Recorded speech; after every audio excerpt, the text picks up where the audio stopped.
Good afternoon and welcome to this month's webinar, The 4 Points of Focus, Essential Keys to Scaling and Sustaining Your Business. Today's webinar is presented by North Star Strategic Partners. So, who is North Star? We are a team of business strategists focused on helping your business increase profits. We ask the questions that you may not think to ask and examine the issues that may not always be at a surface level. North Star has helped numerous customers achieve, grow, and maintain prosperous businesses over the years. Our speaker for today is Wendy Roberts.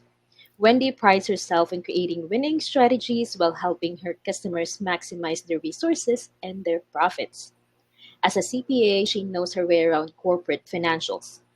As a former corporate finance executive and startup CFO, Wendy offers a broad insight into finding solutions to help her customers achieve exceptional growth and financial success. She has a bachelor's degree in accounting from Indiana University, MBA courses at University of Tampa, and years of experience counseling customers on financial and profitable success. Wendy is a member of Audit Committee and a published author. She is originally from the Midwest and was raised in a working class family. One of her most favorite and cherished hobbies is cycling. She never fails to miss a weekend cycling in the Bay Area. So, a couple of house rules: all questions will be answered towards the end of the webinar. Also, a recording will be sent along with a short survey to the email address that you used. Go ahead, Wendy. Thank you, Shai. And thank you to everyone on this webinar today. My hope is that you will be able to take away some good points, some little nuggets of knowledge that you can then implement into your own business. Now, many of the things that we're going to be talking about today is going to be in the book that I just published earlier in the year called The Only Business Compass You Will Ever Need. It goes over the systems that we're going to be talking about here in this webinar, and it is available on Amazon. There's the QR code if you want to be able to bring it up using your phone. And would love to hear from you. If you decide to buy my book and read it, would love to have you leave some reviews on that Amazon website. So let me give you a little bit of backstory about how I started thinking about writing a book and what the terminology that I've used, the 4 points of focus, some of the history. So it was back in 2017, and I was contemplating leaving corporate America and going back into entrepreneurship again.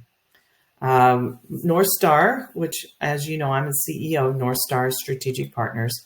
This is actually my fourth company, and I have already sold. I've been a part of an acquisition, of two companies. One of those companies was with a publicly traded company. I've also had a lot of exposure with M&A in the corporate world, and I started looking at what really makes not just a good company, but a great company, a company that has value that somebody is going to want to pay a multiple for when you're ready to move on to your next chapter. So I started looking at what are those key elements, and I looked at how Google got started, how HP got started in a garage, how Microsoft got started, Facebook, which is now Meta. So I looked at all of those, and I was thinking about also my own experiences when I started my first company and then sold that company. What is it that really brings about value to your business? So again, there's an attractive alternative that you can maybe sell that company when you're ready. So I came up with this 4-point system called the 4 points of focus. So in the upper left-hand corner, my right, your left, is the target. It's a bullseye. It's the target customer. Who is the person that you're trying to attract to your product or service? It has to be the right person. And you have to be able to craft your messages and your marketing to that person to attract them to you. So you need to know who your target market is. How do you attract that customer? And then you got to understand, what does it cost you to do that? Whether or not it's a profitable venture or not. And then from that marketing, you then have to engage with that customer through the sales process. And of course, that sales process then produces revenue for your company. And that's the second one in the upper right-hand corner, is the money, which is your financial structure and growth. We all know that cash is king. You have to be able to manage your cash. You also need to make sure that you have the right financial structure in place. Are you maximizing out all of the tax incentives that are available in the tax code? And use that effectively so that you are paying the right amount of tax and not more than you should be. And then there's the element of growth. In order for you to continue to thrive within your business, you have to be able to figure out how to grow that business in order to keep that company of value. Now, in the lower left corner, you see the orange, and it's like a little gearbox. That's the operational excellence.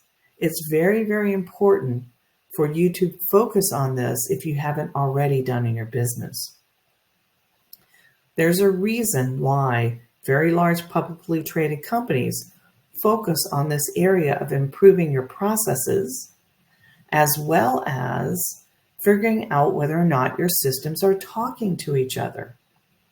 If they're not, it's probably costing you money. So big companies, multi-billion-dollar companies, spend the time and the energy to understand, do they have the right processes in place, and is it making them money? So further along as you as a small business owner, you want to know whether or not you can function, or you can go off and take a vacation and not have to worry about your business running without you. And then the last quadrant in the lower right is the blue. And that's a little people symbol. And that means trust. Do you have the right people in the right seats? Are they an engaged team? And really important question for you as a business owner is whether or not the people that work for you cost you money, or do they make you money? So this 4-point system, when implemented in the way that I'm going to be proposing today, helps you create that organization of value. When I talked about all of the effort that you put in, so that if you want to be able to sell that company at some point or become an acquisition target like I did with the company I was with, you then create this organization of value. There are 3 key elements here. The first is profitability. Do you have cash flow every month? Are you seeing cash flow? Is your systems built to make you money? Is your marketing built to make you money? Do your financial structure to make you money? Do your people make you money? So that profitability is so very important. Next, you want to say, I want to create that sustainability. I want to sustain that profit over a period of time. And as I have a sustainable profit over a period of time, it puts me in position to be able to scale my business for growth. So all 3 of these elements create an organization of value. Now, let's go into the 4 points and how we create that organization of value, that profitability, the sustainability, and the scalability for a business.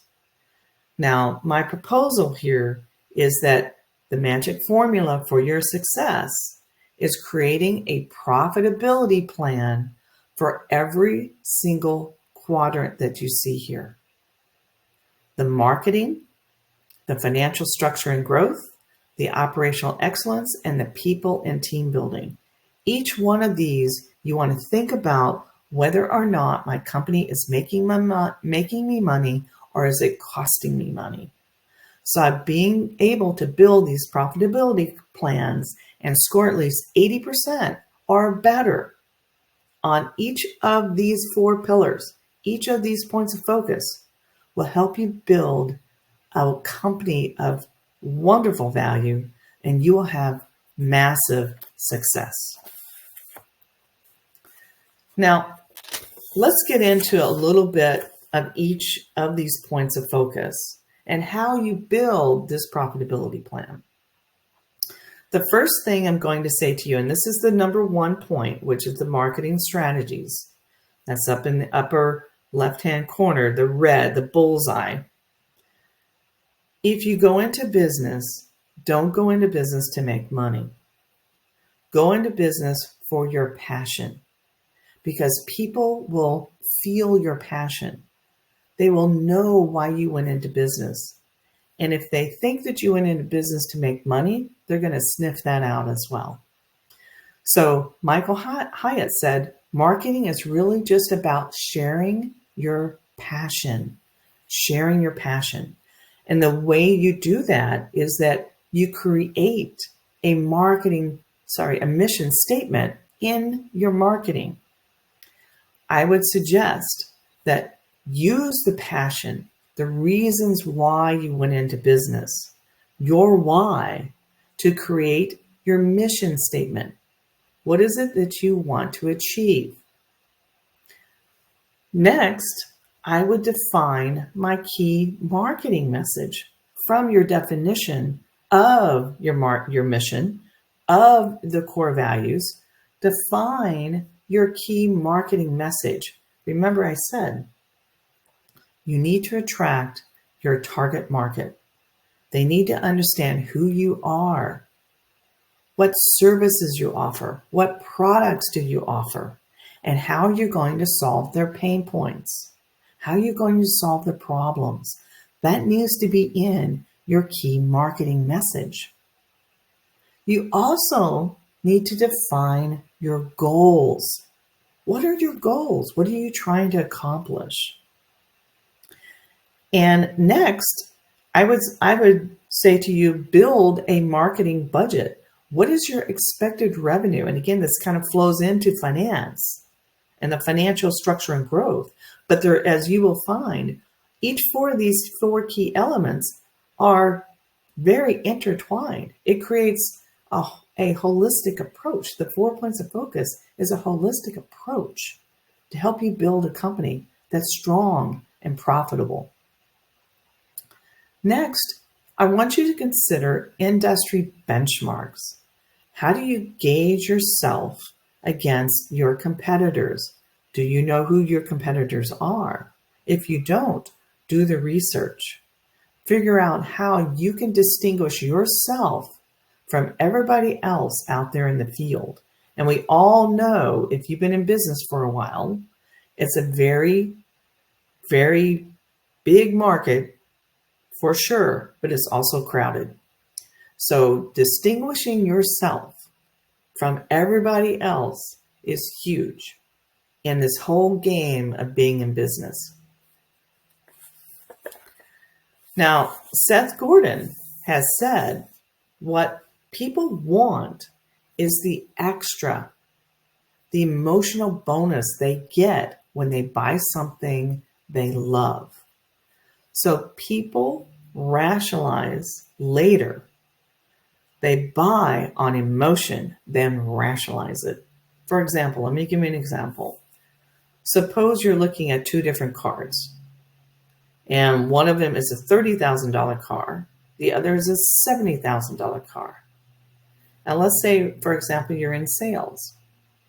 Maybe you're a realtor, maybe you're a business development officer, whatever the case may be, but you're trying to evaluate a $70,000 car and a $30,000 car. Both of them are going to get you to the same destination. Both of them are going to be mechanical efficiency, let's say. But which one do you buy? You're probably going to say, oh, I like this $70,000 car. And that's the emotional aspect. And you're going to rationalize it by saying, I'm in sales. I need to impress people, excuse me, to know that what I'm saying, they need to see that I'm successful. So you rationalize it, but you're buying on emotion. So one of the things that I think is so very, very important is doing a SWOT analysis early on when you're in your business. And if you haven't done this, I suggest that you take a screenshot of this and go through this exercise, even if you've been in business a really long time. This is important for you to understand. Are you on the right track? So let's start with the upper left-hand corner. And we're going to use an example of ABC construction. Now, we specialize a lot in constructions as well as some other areas, but I'm going to use this one because I think it's going to be very helpful for you to understand what ABC construction is all about. And this is a made-up company. We made this up. And so some of the slides later on, you're going to see some numbers and stuff. That's also made up. It's just for illustrative purposes.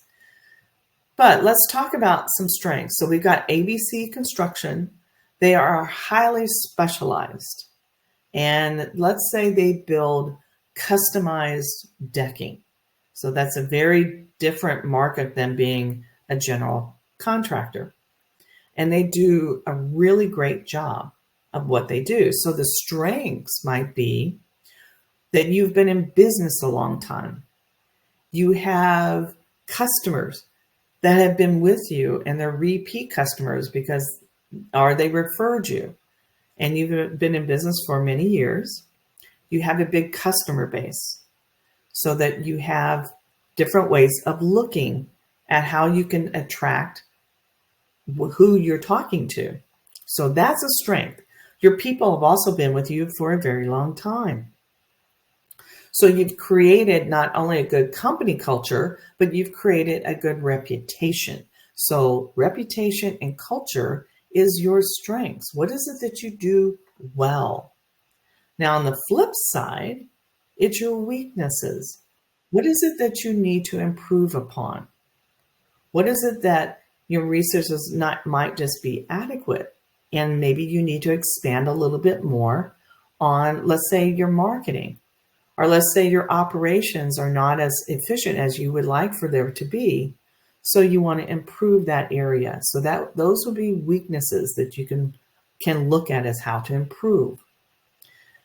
Now, next is your opportunities. That's the orange.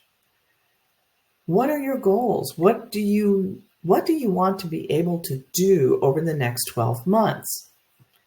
And how can you improve on those strengths that we talked about, your reputation, etc.?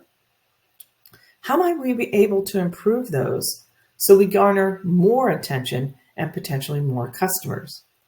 And then the last one is the blue, is the threats. What are some of the blockers? And they could be internal or they could be external. They could be external in the sense it could be the economy. So maybe perhaps as we have done in 2024, we've had a little bit of a rough year.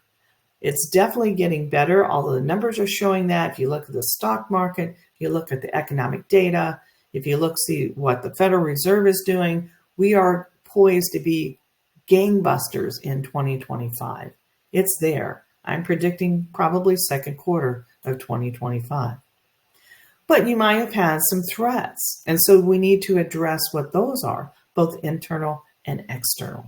So when you go through this process, you're going to be able to figure out what's my strengths, which you'll be able to use in your marketing.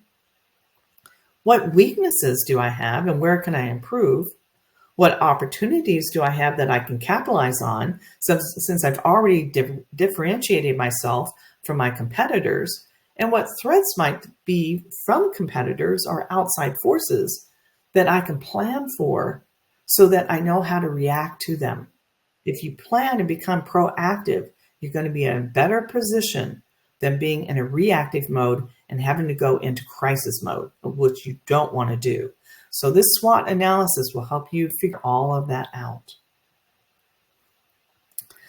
Now, let's talk about the second pillar, which is finance. And Simon Sinek here, and I love Simon, he's one of my favorite authors. The purpose of our financial system is not to make money. The purpose of our financial system is to create an environment where people can pursue their dreams. Remember earlier I said, don't go into business to make money. Of course, we all need to pay our bills. That's not what Simon's talking about here. What he's talking about, creating a culture within your business so that your marketing talks to each other, to your financials, to your operations, to your people, so that you create a holistic approach. And this is the 4 points of focus. You create this holistic approach to be able to run your business. So relying on your financial systems is super important, but you want to think about how I can enhance it for my customers and for the people who work for me. Now, let's talk about financial systems, which is our second pillar, as I mentioned, the financial structure and growth. Why do we need a solid financial system? One of those is to increase your profits, your profitability, and your cash flow. Remember I said there are 3 elements that make a viable company. One of them is profitability, that you create profitability, a positive environment every single month over every single year. That's the sustainability that creates that scalability and growth that we're looking at. So increase profit and cash flow. If you're not managing your cash, you're losing the game of being in business. Managing cash is king. It's so very important. So very important to manage your cash. And it also helps you to improve your decision making. When we take on our new customers, the first thing I ask for is, can you please send me your financial statements? Now, there are 3 different types of financial statements that are very, very important. One of them is the balance sheet, which we'll get into in just a minute. The second is known as your profit and loss, or your income statement that's shown on the slide. And the third one is your cash flow statement. That's so very important. We'll get into that one as well. So with these 3 types of financial statements, it tells me a story about your business. It tells me whether or not you're managing your cash effectively. Are you managing your staff effectively? Are they costing you money? Are they making you money? That's so very important for you to know. And it also allows me to see what potential you have for the future. So it's very important for you to understand what your financial statements are saying about your company. And if you don't know, ask your accountant or bookkeeper. Ask your CPA. If they are not telling you what the story is, fire them and find somebody else that can do that. It's amazing to me, but about 90% of the customers that come to us, their financial statements are not in good order. We have to take them and then put them in a good order so that they tell the proper story of the company, then where we then can take that story and help build their success and growth. Again, financial statements tell a story about your business. Let me tell you how. Now, as I mentioned, ABC Construction is a hypothetical company. This is for illustrative purposes only. But this is a profit and loss statement. It tells me how much money you took in on the top line level, or total revenue. It tells me how much you spent for cost of goods sold, or your materials and subcontractors in this example, as a construction company. Then it tells me what your gross profit is. It also tells me how you're spending in your other indirect costs, such as marketing, rent, utilities, etc. And then finally, it tells me what your net profit is after you've paid all expenses. So with this story, it tells me how your company is functioning. A very key indicator is the gross profit margin, and that's a ratio. I'll tell you how to calculate that, and the net profit margin. The gross profit margin, and especially in this case where you're a construction company, it tells me how well you're managing your materials cost for building that deck that we talked about, and how well you're managing your subcontractors. Or it might be your employees that are directly related to producing that deck that you are adding onto that home so they can have that beautiful view of a particular valley in, let's say, San Francisco. So how do you calculate that? You may be asking me. It's easy. It's very simple. So we're going to take the total, but you can do this by the month. You can do it by a quarter. You can do it by the year. In this case, we're showing you a quarter. So we're going to calculate it by the quarter. So the gross profit margin, if you take out your calculator, is your gross profit of 93,000 divided by 105,000. That is your gross profit that you see there of 93,000 divided by your sales, our total revenue of 105,000. Now, in this example, it's 88.5. Is that normal for a construction company? No, it tends to be more around 40 or 50. But again, this is illustrative purposes, so the numbers are a little, wilder than what they normally would be. But this, again, is to illustrate the simple math. So it's the 93,000 divided by 105. It's 88.5. So the higher that gross profit margin, the more it tells me how well you are managing every dollar of your total revenue to what it costs you to produce that dollar of revenue. So the higher that margin, the better off you are in addressing how you're going to manage other expenses and how you're going to generate more growth and profit today and in the future.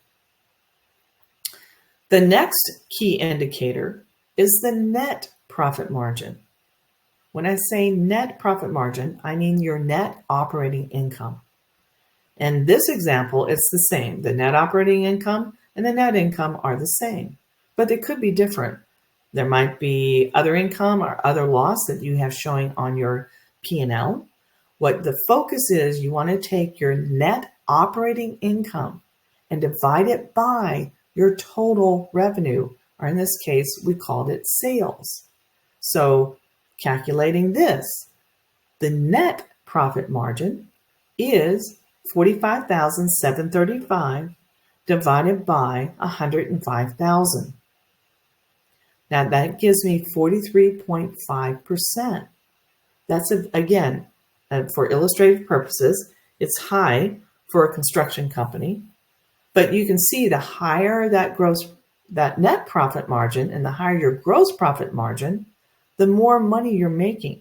So remember, the net profit margin is after everything that you have paid for, including the salary to yourself, marketing expenses, insurance, auto, telephone, utilities, rent, bank charges, whatever those expenses are that you incur on a monthly or quarterly basis or annual basis. It's very important to know if you're a construction company and you're between 20 and 30%, or more like 20 and 25%, you're doing really well. If you're in the single digits, you're not doing very well. You have a lot of room to grow. So net profit margin, let's say for a professional services company, if you're between 25 and 30%, you're in a good space. If you're less than 20%, if you're down more towards 10%, you're not in a good space. You probably already know that intuitively. And if you are down in the single digits, you have a lot of work to do in order to get yourself profitable and build that sustainability and growth that you're looking for. So let's switch over now to the balance sheet. So the balance sheet tells me what assets you own in your company, such as cash, accounts receivable, inventory, fixed assets. In this example of ABC, we might have fixed assets of a dump truck. And then there's assets that you own, and then there are liabilities of things that you owe, such as credit cards or loans. Maybe you still have, an idle loan that's on the books, whatever the case may be. The difference between the assets and the liabilities is your net worth, or what we call book value of a company. That's not necessarily market value, which we'll talk about in a little bit. What does that mean? But it's book value. So the balance sheet tells me how well you have been managing your assets to your liabilities. Now, a key indicator, very, very key, that is used by many banks. So if you're looking to get a loan from a bank, they're going to be looking at this. Another one is your debt ratio. They're going to look at that as well. But this one's a key indicator for many buyers who may want to buy your company. So both a banker and a potential buyer would be looking at the working capital ratio. So let's talk about what that is about.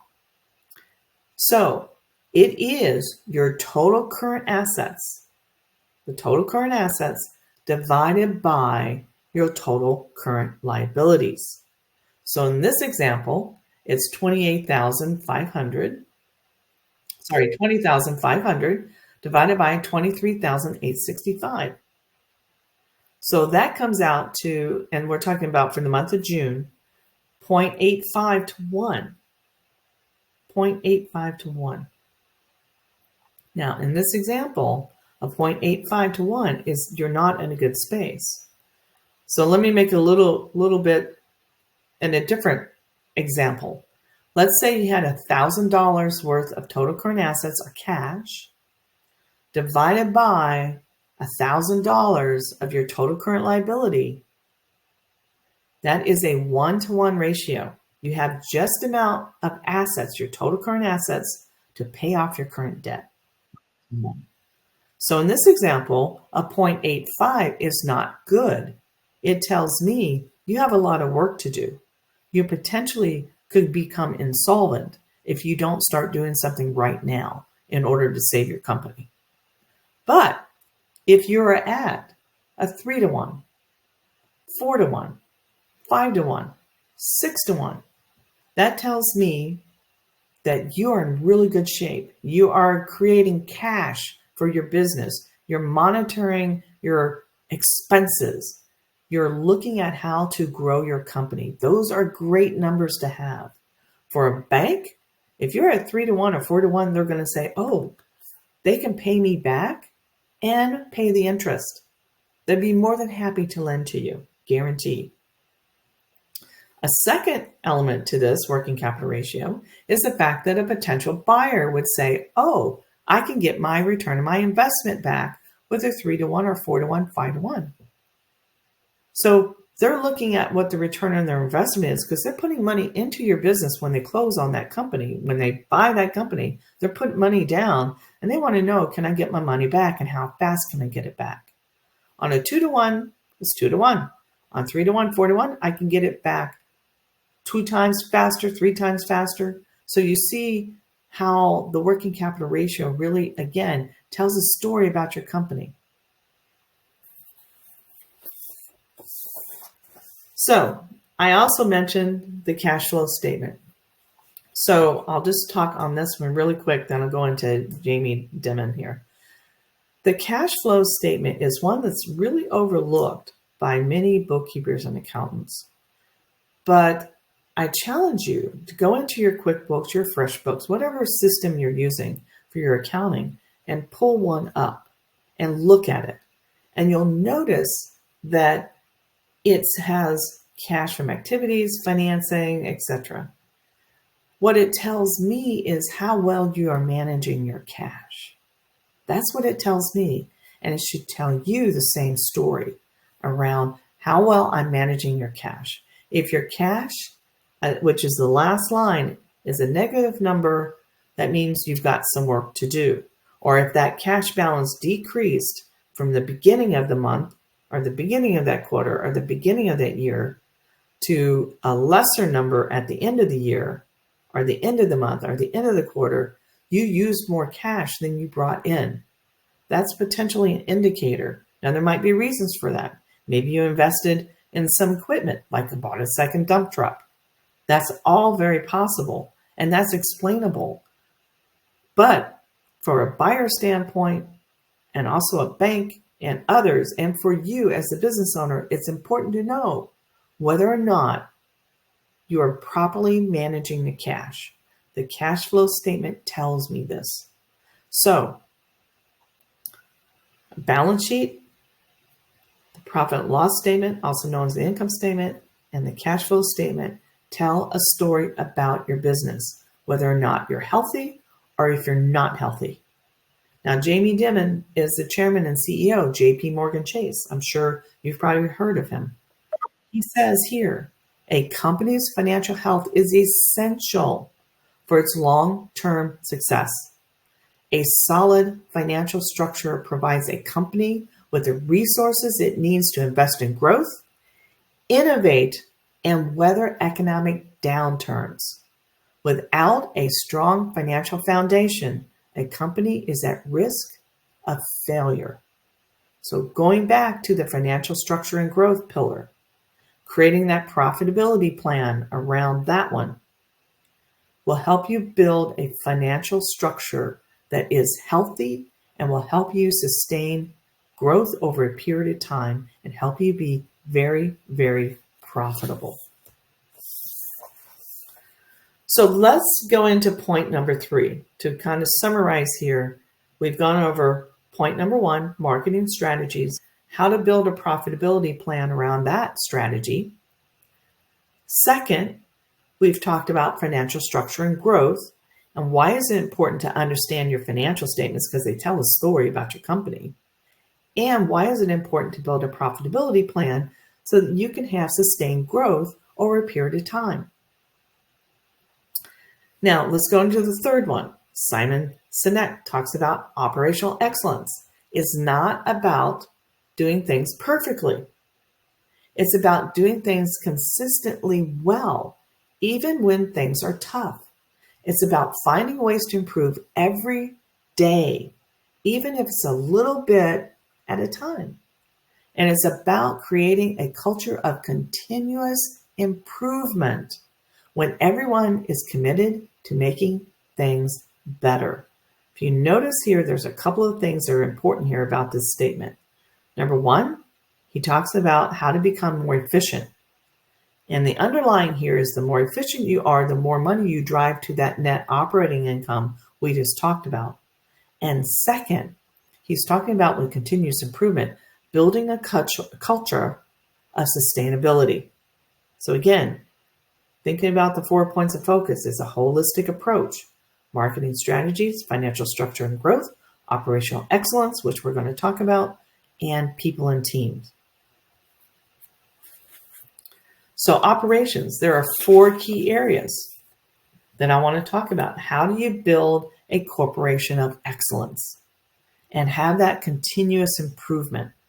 The first one is you got to develop a strategy. You got to know what you're doing.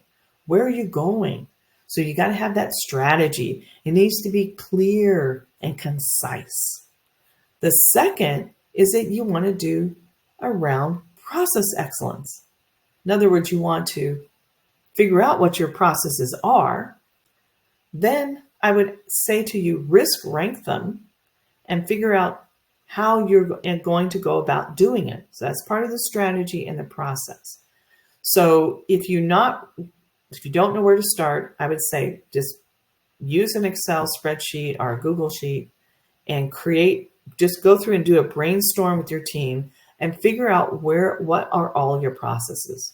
Give an example. One of them might be your sales process. Another one, your marketing process. Another one, your financial process. And if you want to get granular into those, let's say financial process, your accounts receivable. How do you collect accounts receivable?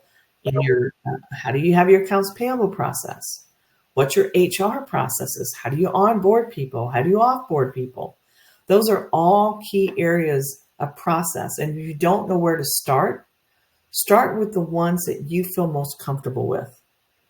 And then risk rank them. Let's say if you have 10 processes, risk rank them from 1 to 10 so that you know where to start. That's your starting point. Build a project plan and figure out who's going to carry that out, who's going to document it, and then determine how are you going to measure it. So that's number 3, the performance measurement. What's your return on your investment with all of the effort that you have your team putting into this? And this can also apply, the same process can apply to a solopreneur as well. Because you want to be able to grow your company, you got to be forward thinking about how you're going to manage all of that. So identifying your key processes and then figuring how to measure them. That's the return on your investment, the ROI. And then finally is your leadership and your culture. That's what Simon was talking about. Creating that culture of continuous improvement. A culture of continuous improvement. And you being the leader, you set the tone. It's called the tone at the top. So when your employees know that you're serious about this, it's going to really reflect how they react to it and how they embrace it. And here's this really cool thing that happens. Your customers are going to recognize there's a difference, an improvement in how you handle things. The better your customer relationships are, the more referrals you're going to get, the better your marketing is going to get. And here's that full circle back again, from people back to your marketing strategies. You're going to see a significant improvement of how you engage with your customers when you go through this process. Now, again, when we want to talk about operations, we want to build that profitability plan. And the reason to do that is because we want to drive more benefits. We want to drive more revenue. We want to drive more customer satisfaction. All of that is interrelated. And you also want to figure out how well your systems are talking to each other. Is your systems, your QuickBooks or your FreshBooks, talking to your payroll? Is it seamless, or do you have to have somebody manually intervene? Does your CRM integrate with your project management tool? Does your project management tool integrate with your financial system, such as your QuickBooks? All of that is very important. They all need to talk to each other so that you garner more efficiency. So the reasons to do this are it drives more benefit to you, the efficiency. The second, it helps you on your decision making. Which would you rather do? Make a decision about your business in the dark, or when you have a pointer, when you have a light, when you know where you need to go? One's dark, the other is light. Which would you prefer? I know which one I'm going to go for. I'm going to go for the light. I want to know the decisions I'm making and why I'm making them. And then the last thing, it increases your security. Your security. So when you think about it, we all have to think about cyber attacks. So that's what this comment is talking about. Thinking about how to improve your processes will help you eliminate, well, not completely, it'll help you eliminate some of the risk that comes along with owning a business with the potential that you could be hacked. And you definitely don't want that to happen if you have to expose your customers to that event. I'm sure you've all read in the newspapers or in social media how something like that can definitely affect a company's ability to do business. You don't want that happening to you. So I want to again talk about continuous improvement. This is a quote by Jack Welch. He is the former CEO of General Electric, another multi-billion-dollar company. And remember, I was saying to you, why do you think multi-billion-dollar companies spend the time and the energy to have people focus on operations and processes, making sure the systems are talking to each other, making sure they have processes documenting, testing those processes, reducing risk where they have gaps? Why do you think they do that? It's because if you're not constantly improving, you're slowly dying. That's what Jack Welch talks about. And these multi-billion-dollar companies want to be able to produce more revenue and profitability for their shareholders. It's the same thing for you as a business owner. Creating profitability helps sustain your business and pays you more money and keeps money in the bank so that you can then move on to the next scalable part of your business. So again, I'm going to talk about why this is important. I'm going to stress this one more time. People, process, technology are programs. Sometimes it's called the 3 Ps. The triangle is here for a very important reason, and that is to drive more efficiency so that you have more net revenue or net profit to run your business in a very specific way so that you are able to see the light and not the darkness of running your own business. Now let's talk about the fourth point of focus. Hopefully you're starting to see the picture here of how they all interrelate. Remember, we talked about continuous improvement, people and team building, so very important. We talked about culture with customer satisfaction. The happier your employees are, the better the customer service. Again, which would you rather have in your company? Somebody who costs you money or somebody who makes you money? Would you want somebody in your company that is disgruntled and not happy? Or do you want a happy employee that's going to treat your customers with the utmost respect and professional competence? Which would you rather have? I think that's an easy answer. So when we talk about hiring people, it's important for you to understand if you hire people just because they can do a job, they'll work for your money. But if you hire people who believe what you believe, they will work for you with blood and sweat and tears. That's Simon Sinek. And when you think about when you create an environment of continuous improvement where you set the tone at the top, you're going to have happier employees and happier customers. Those customers are going to refer you to other potential customers. And that's how we build this continuous cycle and holistic approach to building a business. Now, when we talk about culture, when we talk about building a team, there are 10 key important factors. And I talk about those in the book that I mentioned earlier. I'm going to mention 4 here. First one is clear and assigned, aligned purpose. So knowing what each person needs to do, again, that's part going back to that processes that we talked about. Knowing what each person needs to do and why they need to do it is very, very important for your success. The second is clear roles and responsibilities. And I highly recommend that you cross-train people. If you're not doing that, please consider that. But people can still have primary roles and responsibilities so they know how to function. The better those roles and responsibilities are defined, the better the reward you're going to get from the production of those individuals, and the happier they're going to be, because people want to follow a true leader. They want to follow somebody that they believe in. Again, back to Simon's comment. If they believe in you, they are going to follow you. The third is open and clear communication. I cannot stress this more.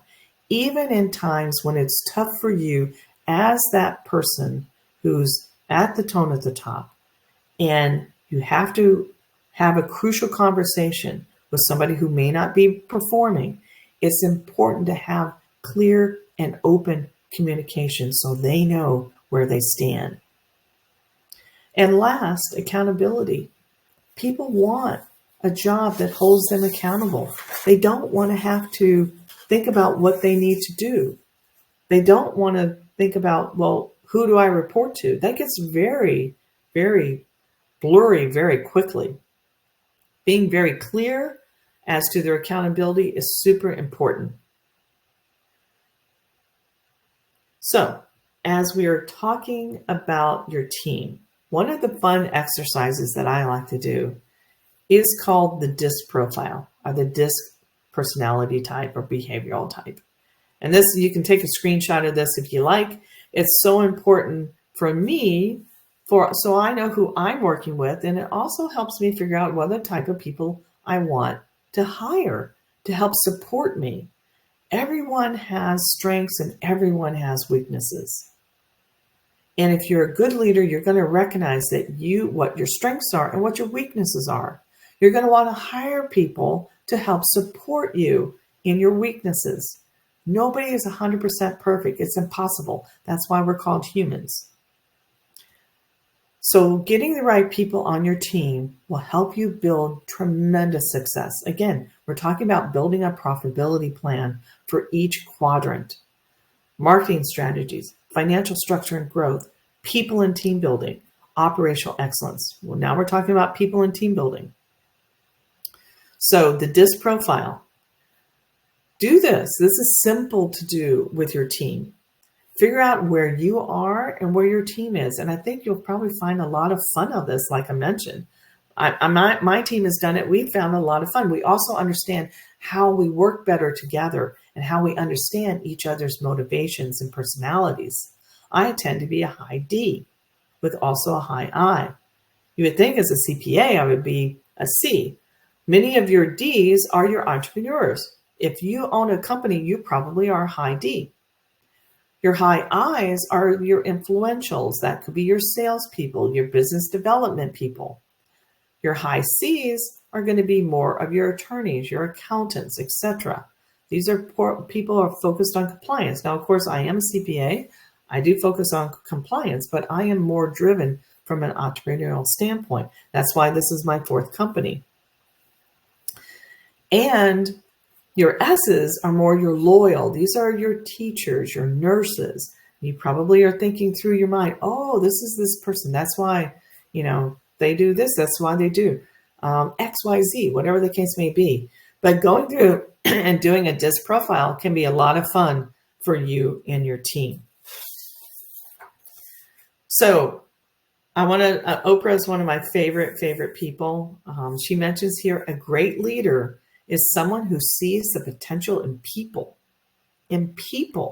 and gives them the ability to grow and develop. Again, notice the word great leader. You as the owner sets the tone at the top. You can build wonderful people to work for you, that will work for you for a mission, for your mission statement, for the values that you identified in your marketing strategies. Those are the people you want on your team. That will help you build a solid team that the company can run without you. It will also improve on your operational excellence and will drive more profit, more net profit to you.